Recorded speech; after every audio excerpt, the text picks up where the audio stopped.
नमस्कार मित्रों, बहुत बहुत स्वागत है आपका यूट्यूब के इस channel study with Avnish Singh में। हम हिंदी विषय को लेकर चर्चा कर रहे थे और हिंदी में हमने जो है सीरीज़ हमारी जारी है हिंदी की। और आपने अगर पिछली वीडियो नहीं देखें तो उन्हें देख लीजिए। आप उसी सीरीज़ में हम पढ़ रहे थे विकारी शब्दों को। तो विकारी जो शब्द हैं वो 4 प्रकार के होते हैं, आपने पढ़ा था उन्हें, यानी विकारी शब्द। विकारी शब्द में हमने पढ़ा था, कौन कौन पढ़ा था? संज्ञा पढ़ा था। संज्ञा होते हैं, सर्वनाम होते हैं, और तीसरे जो है क्रिया है और विशेषण, ये हमारे हैं विकारी शब्द। इनको हम पढ़ चुके हैं और संज्ञा को हमने डिटेल में पढ़ लिया। अगर आपने वो वीडियो नहीं देखा तो आप उसको देख लीजिए। आज हम बात करेंगे सर्वनाम शब्दों की, कि सर्वनाम क्या होते हैं और उसके बारे में हम थोड़ी चर्चा करें। बचपन से आप ये पढ़ते तो आ रहे हैं सारी चीज़ें, लेकिन परीक्षा उपयोगी क्या चीज़ें आपके लिए ज़रूरी हैं इस टॉपिक से, उस पर हम चर्चा करेंगे कि हमारे सुपर टेट के लिए क्या आवश्यक है। तो आप वीडियो के साथ बने रहें, देखते रहें। निस्संदेह आपको कुछ चीज़ें ऐसी मिलेंगी जो आपके एग्जाम पर्पज से ज़रूरी होगी। तो सर्वनाम होता क्या? सर्वनाम बना है बेसिक 2 शब्दों से, सर्व प्लस नाम से। ये 2 शब्दों से मिलकर बना है। सर्व का मतलब होता है सबका, और ये नाम, यानी हम सर्वनाम की बात कर लेते हैं तो ये डेफिनेशन आपने हमेशा से पढ़ी है कि वे शब्द जो संज्ञा के स्थान पर प्रयुक्त होते हैं वे सर्वनाम कहलाते हैं। ये तो आप जानते हैं। लेकिन ये वो प्रयुक्त क्यों हो जाते हैं? क्योंकि ये सर्वनाम, सर्वनाम यानी सभी का नाम, ऐसा कॉमन नेम जिसे हम कई लोगों के लिए उपयोग कर सकते हैं, वो कहलाता है आपका सर्वनाम। तो संज्ञा के स्थान पर प्रयुक्त होता है। तो डेफिनेशन क्या हो जाएगी, यानी परिभाषा की बात करें, वे शब्द जो संज्ञा के स्थान पर प्रयुक्त होते हैं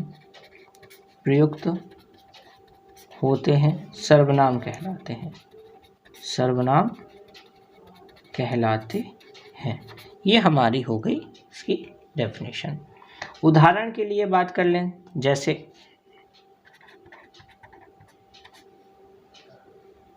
मोहन एक अच्छा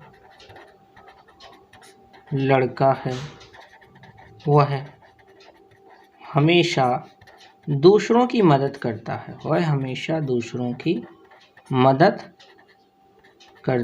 है।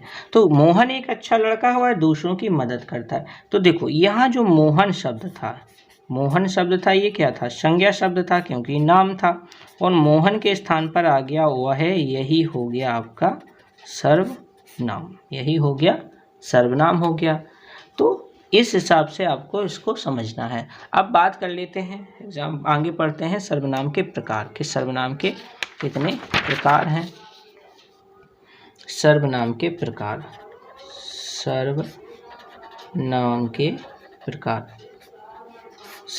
प्रकार 6 प्रकार का होता है सर्वनाम। सर्वनाम के कितने प्रकार होते हैं? 6 प्रकार होते हैं।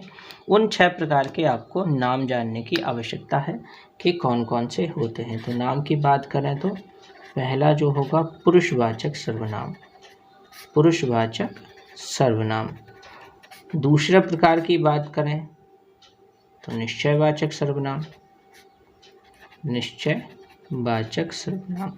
अब निश्चय आ गया है तो इसका विपरीत भी आ जाएगा, यानी अनिश्चयवाचक सर्वनाम।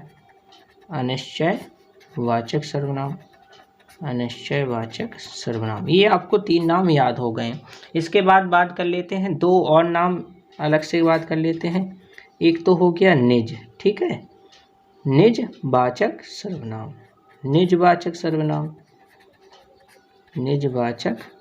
और निज से ही एक और जुड़ा हुआ नाम आ जाता है संबंध, यानी अपने ही बारे में बात हो रही है, संबंधवाचक सर्वनाम। और लास्ट और अंतिम बचता है हमारा प्रश्नवाचक सर्वनाम। ये हमारे बेसिक जो है 6 प्रकार हैं सर्वनाम के। पुरुषवाचक सर्वनाम, निश्चयवाचक सर्वनाम, अनिश्चयवाचक सर्वनाम, संबंधवाचक सर्वनाम और ये प्रश्नवाचक सर्वनाम। इन्हीं सर्वनाम को हमें थोड़ा डिटेल में पढ़ना है और हमें ये देखना है कि हमारे एग्जाम पर्पज से क्या क्या चीज़ें उपयोगी हैं, वो हमें देखना है। तो पहला अब हम लेते हैं पुरुषवाचक सर्वनाम क्या होते हैं, थोड़ा समझ लेते हैं पुरुषवाचक सर्वनाम। यानी बात कर लेते हैं कि पुरुष जो है 3 प्रकार के पुरुष होते हैं मुख्यतः पुरुष कौन कौन से होते हैं। जैसे मैं बोल रहा हूँ, आप सुन रहे हैं, और हम बात किसके बारे में कर रहे हैं, या हम किसी और के बारे में बात करें। जैसे हम कोई उदाहरण दें, जैसे अभी हम मोहन के बारे में बात कर रहे थे कि मोहन एक अच्छा लड़का हो, सबकी मदद करता है। तो ये 3 पुरुष हो गए, एक आप सुनने वाले, मैं बोलने वाला, मोहन के बारे में बात कर रहे थे। तो हम इसको थोड़ा डिटेल में समझते हैं पुरुषवाचक सर्वनाम को। पहला जो हमारा हो जाएगा पुरुषवाचक सर्वनाम। पुरुषवाचक सर्वनाम की बात करें, अब पुरुषवाचक सर्वनाम क्या होते हैं ये आपको जानने की आवश्यकता। तो पुरुष यानी पुरुष से अगर हम बात करें तो पुरुष यानी व्यक्ति, और व्यक्ति जो है वो कितने प्रकार के हो सकते हैं, 3 प्रकार के हो सकते हैं। कौन कौन से प्रकार के व्यक्ति हो सकते हैं। एक जो बोल रहा है, दूसरा जो सुन रहा है, और तीसरा व्यक्ति वो है जिसके बारे में बात हो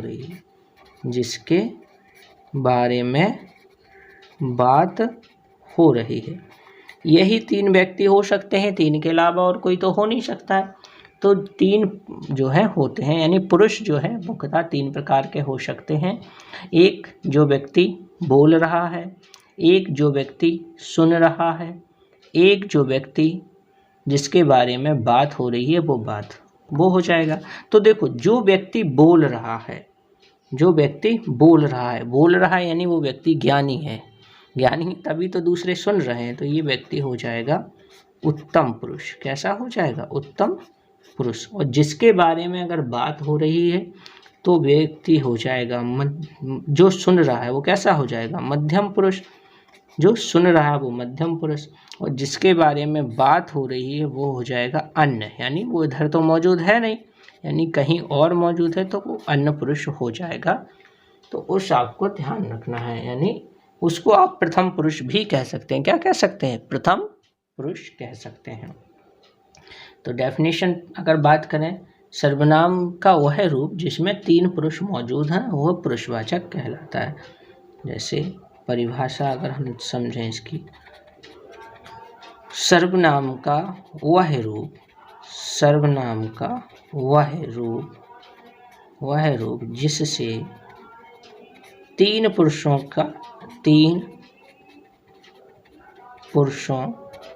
का बोध होता है। 3 पुरुषों का बोध होता है, या 3 पुरुष मौजूद होते हैं। आपको याद रखना 3 पुरुष कौन कौन से, अभी आपने देखा उत्तम पुरुष, मध्यम पुरुष, और अन्य पुरुष। अब आप ही बताइए उत्तम पुरुष कौन होगा? उत्तम पुरुष होगा जो बोल रहा है, यानी बोलने वाला हो गया। अब बोलने वाला कौन होगा? जैसे मैं बोल रहा हूँ, या हम ज़्यादा लोग होते तो हम बोल रहे हैं, या हम सब जो हैं बोल रहे हैं, यही तो हो सकते हैं उत्तम पुरुष में।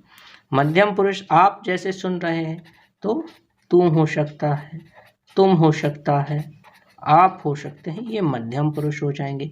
अन्य पुरुष में बहुत सारे हो सकते हैं, कोई नाम हो सकता है जिसके बारे में बात कर रहे हैं, वह है, यह है, वे हैं, ये हैं, और वो हैं, ये हो जाएंगे। क्योंकि ये सर्वनाम है तो नाम तो हम लेंगे नहीं, सर्वनाम संज्ञा के स्थान पर प्रयुक्त होते हैं। तो ये जो शब्द हैं आपके, ये हो जाएंगे आपके अन्य पुरुष। तो आपको ये ऐसे याद रखना है। देखिए, पहला प्रकार जो था हमारा सर्वनाम का था पुरुषवाचक सर्वनाम। दूसरे प्रकार की बात करें तो निश्चयवाचक सर्वनाम, यानी निश्चयवाचक सर्वनाम। अब निश्चयवाचक जो सर्वनाम है वो उसको हम पढ़ते हैं। निश्चयवाचक सर्वनाम, तो देखो इससे पता ही चल रहा है कि निश्चय मतलब किसी चीज़ का निश्चितता का बोध करें, यानी ये वो निस्संदेह वो मौजूद है, ऐसी चीज़ का बोध हो। तो ऐसे जो शब्द हैं वो होते हैं जैसे यह, वह, ये, वे और वो। ये जो शब्द हैं ये हो जाते हैं आपके निश्चयवाचक सर्वनाम के शब्द हो जाते हैं। जैसे उदाहरण की बात करें, वे हमारी गाड़ियां हैं, वे हमारी गाड़ियां हैं। या फिर हम बात करें, दूसरा उदाहरण की बात करें कि यह बाइक मेरी है, या वह मकान मेरा है, वह मकान मेरा है। या बात करें, यह कुछ भी ले लीजिए आप, यह किताब ले लें। अच्छा, यह किताब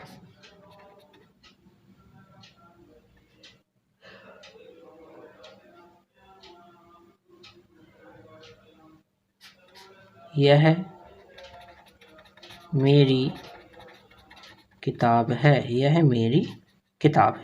ये हो जाएगा आपका, ठीक है, यह मेरी किताब है। ऐसे ही वह मेरा मकान है, इसको क्या रखना पड़ेगा आपको, वह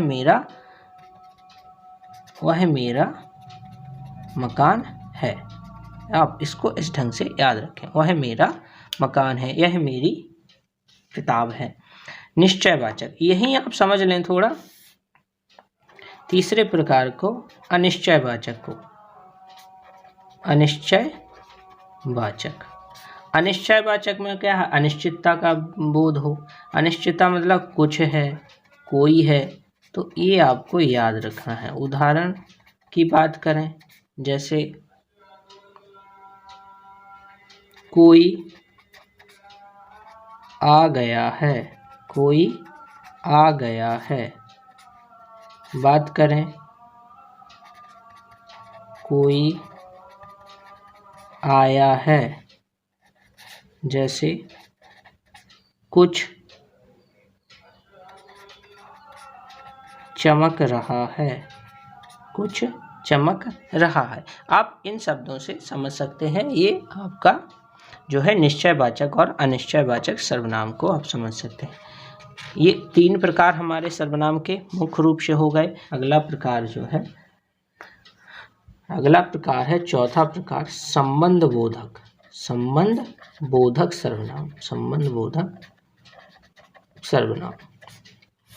संबंध बोधक सर्वनाम का मतलब है जो संबंध बताने के लिए प्रयुक्त होते हैं। सब किसके लिए, संबंध बताने के लिए प्रयुक्त होते हैं। जैसे उदाहरण की बात करें, जिसकी लाठी उसकी भैंस, जिसकी लाठी उसकी भैंस।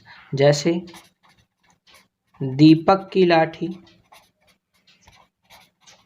दीपक की भैंस, दीपक की लाठी दीपक की। तो दीपक शब्द के स्थान पर क्या आ गया, जिसकी उसकी। तो इस ढंग से आपको ये संबंधवाचक सर्वनाम को समझना है। अब ये हमारा सर्वनाम का जो अगला प्रकार रहेगा, अभी हम पढ़ चुके हैं निश्चयवाचक, पुरुषवाचक और अनिश्चयवाचक, और ये संबंधबोधक सर्वनाम को पढ़ चुके हैं। अगला जो सर्वनाम का प्रकार रहेगा हमारा प्रश्नवाचक सर्वनाम। प्रश्नवाचक सर्वनाम। अब वे सर्वनाम शब्द हैं जिनमें प्रश्न पूछा जाता है, वो सब हैं, उसको आपको ध्यान में रखना है, वो प्रश्नवाचक सर्वनाम रहेंगे। अब प्रश्नवाचक शब्द होते कौन कौन से हैं, कब है, क्यों है, क्या है, कैसे है, कौन है और कहाँ है। ये जो है आपके प्रश्नवाचक शब्द हो जाएंगे। इनका जब प्रयोग होता है प्रश्न पूछने के लिए, और किसके स्थान पर होता है, संज्ञा के स्थान पर होता है, तब जाके बात कर लेते हैं। जैसे उदाहरण की बात करें, आपका नाम क्या है, आपका नाम क्या है। अब जवाब देना चाहें तो मेरा नाम सुरेश है, मेरा नाम सुरेश है। तो सुरेश किसके स्थान पर आया, क्या के स्थान पर आया। तो ये सुरेश क्या थी, संज्ञा थी, और संज्ञा के स्थान पर जो शब्द आते हैं वो सर्वनाम कहलाते हैं। और ये सर्वनाम जो है क्या है, प्रश्न पूछने के लिए उपयोग में आया था, तो ये कैसा सर्वनाम हो गया, प्रश्नवाचक सर्वनाम हो गया। प्रश्नवाचक सर्वनाम हो गया, कैसा हो गया, प्रश्नवाचक सर्वनाम हो गया। तो आपको इसको ध्यान रखना है प्रश्नवाचक सर्वनाम को। नेक्स्ट हम बात कर लेते हैं लास्ट जो प्रकार है हमारा सर्वनाम का, छठवां प्रकार है, और वो प्रकार है निजवाचक सर्वनाम। निजवाचक सर्वनाम, निजवाचक सर्वनाम। इस सर्वनाम को आपको ध्यान रखना, जब कोई अपने ही बारे में बात करे, यानी स्वयं के बारे में बात करे, अपने ही बारे में कहे, तो वो कहलाता है निजवाचक सर्वनाम। जैसे उदाहरण के लिए, आप चले जाइए, आप चले जाइए, मैं अपने आप आ जाऊंगा, अपने आप आ जाऊंगा। आप चले जाइए, मैं अपने आप आ जाऊंगा। तो यहाँ जो शब्द है, ठीक है, यहाँ शब्द है, आप यहाँ भी आया है और यहाँ भी आया है, अपने आप। ये जो आप है किसके बारे में, किसी को संबोधित कर रहे थे, यानी किसी से बोल रहे थे, तो ये तो हो गया पुरुषवाचक। कैसा हो गया? पुरुषवाचक सर्वनाम हो गया। पुरुषवाचक, क्योंकि बोलने वाला मैं हूँ और आप यानी किसी से कह रहा हूँ, तो वो हो गया पुरुषवाचक। लेकिन अपने आप, ये किसके लिए यूज किया मैंने? स्वयं के लिए, अपने लिए ही यूज किया, इसलिए ये हो जाएगा निजवाचक। कैसा हो जाएगा? निजवाचक सर्वनाम हो जाएगा, निजवाचक सर्वनाम हो जाएगा। इस आपको ध्यान में रखना है। तो इस हिसाब से समझ में, जैसे आप कुछ भी एग्जाम्पल और लेना चाहें कि मैं अपने आप खा लूँगा, अपने आप खा लूँगा, मैं अपने आप खा लूँगा। किसी ने आपसे खाना के लिए कहा कि खाना लगा दूँ, मम्मी ने बोला खाना लगा, बोले नहीं आप सो जाइए, मैं अपने आप खा लूँगा। तो ये जो होगा वो निजवाचक होगा, निजवाचक सर्वनाम होगा। जब स्वयं के लिए कोई उपयोग करे तो वो कहलाता है आपका निजवाचक सर्वनाम। आपको इसी ढंग से इनको याद रखना है। उम्मीद करते हैं आपको ये वीडियो जो है सर्वनाम का समझ में आ गया होगा। और अगर आपको वीडियो पसंद आए तो वीडियो को लाइक करें, शेयर करें, सब्सक्राइब करें और ज़्यादा से ज़्यादा मित्रों के साथ शेयर करें। धन्यवाद।